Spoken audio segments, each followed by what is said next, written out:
Today we have news of a potential solution to an age-old problem. In Kamaishi, Japan, a city located on the Sanriku coast in Iwate Prefecture, scientists are investigating the use of Tesla valves to help mitigate the effects of the destruction of tsunamis along the shore of Japan. Home to one of the largest seawalls in the world, Kamaishi stands as the first implementation of Tesla valves. We are joined here today by Grace Jordan, our Japan correspondent, filling us in on some of the events that have happened along the shoreline of Kamaishi. The residents here are no strangers to earthquakes and tsunamis.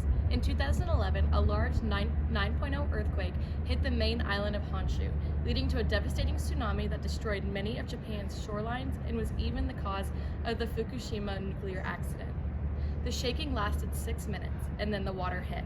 With a shallow focus just 19 miles below the surface, the sudden slipping of the Pacific plate at a subduction zone created waves that traveled towards Kamaishi at 500 miles per hour and 40 meters high. Many residents had only minutes to respond and prepare for the oncoming disaster. The earthquake and tsunami that followed were some of the most destructive ever recorded. The official death count stands at over 10,000, with many still unaccounted for or missing. Thank you for that information, Grace. Could you tell us more about the populations that are affected by these earthquakes and tsunamis? Kamaishi has a population of around 32,000 people, and because it's a coastal city, the majority of its population lives within 5 miles of the coastline. This means that everyone in the city is in danger if there were to be a tsunami. Tsunamis are especially dangerous for those that are impoverished because while Japan has many mitigation techniques and resources available for its citizens to use, and they require numerous codes on buildings and apartments, that those resources may not be available to those that are impoverished. Whether it's because they don't have the resources and they can't afford them, or because they're not informed about the different actions they can take to prevent damage from a tsunami. I'm joined here today with Gabby and Patrick, two of the scientists who are involved in the implementation of the Tesla valves along the shoreline of Japan. Yeah, so basically a Tesla valve, it's a one-way valve and it slows down the high-speed water coming in on one end, but on the other end it lets it drain perfectly with no problems. And so it basically does that by dividing the oncoming water into two channels, and eventually on the sides it converges into the main fast stream. And so that convergence of the two really high-speed waters just slows it down. And so the whole idea here is that because the tsunami is so fast, we can protect the seawalls and make them last longer, because the Tesla valves in front of the seawalls will slow down the water and lessen the flow every time. So not only can we make the seawalls last a little longer, but we can also just lengthen the time that the community has to respond because the water won't be coming as fast. And so that's been the main problem, is that in the 2011 tsunami that hit Japan, they only had like 6 minutes to respond, and so that's just not enough time to get miles away from the shoreline. And so the hope here is that we can help with the preparation, and so people have a little more time to get away. And so this works because a tsunami is it's a really large displacement of water, and so it starts with inertia, so it drops down and bobs up and creates some waves from like the focus, kind of like a ripple in a pond when you throw a rock in. And so those waves just keep coming toward the shore and eventually pile up to be 40 meters tall, which actually is why oftentimes when a tsunami is about to hit, all of the water drains from the beach. So if you see that, walk away. Don't look at it, walk away. But the tsunami just piles up and crashes in. So hopefully these Tesla valves can just slow down that really hard water and give us all a little more time to react. Well, that sounds like a really good plan. Could you tell us a little more about the rationale and the cost behind it?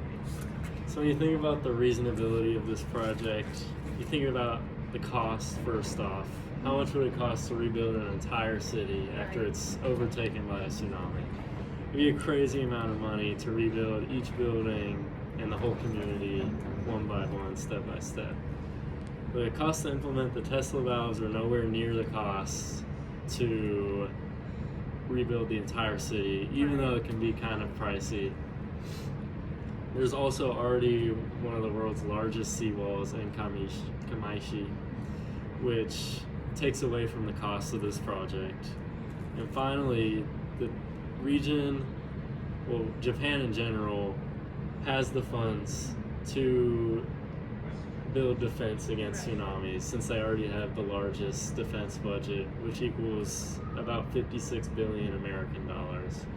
So this extra protection is definitely affordable, And since everyone in the population is affected by the tsunamis, the money will go to help everyone, not just specific groups of people. Absolutely. Now we're going to be joined by a local resident from Japan who was there in the 2011 earthquake and tsunami. So let's go and hear his story. 2 years after the tsunami struck, our city had totally recovered. But despite the fact that the majority of the damage had been repaired, the emotional and economic toll on each family was devastating. Most people have lost their homes, which they have lived for in generations. There is no affordable means to get them back either. I feel that the Tesla valves would add a stopful force to the water flow, because as it goes through the Tesla valve, it will then come back out and restrict the amount of water that can get over our sea walls. I actually was there back in 2011 when the tsunami happened, and it caused great damage to our city, and it was awful. There was debris everywhere. You couldn't survive in that mess. It was just completely overrun and destroyed. Most people were either trying to leave the city or get to higher ground.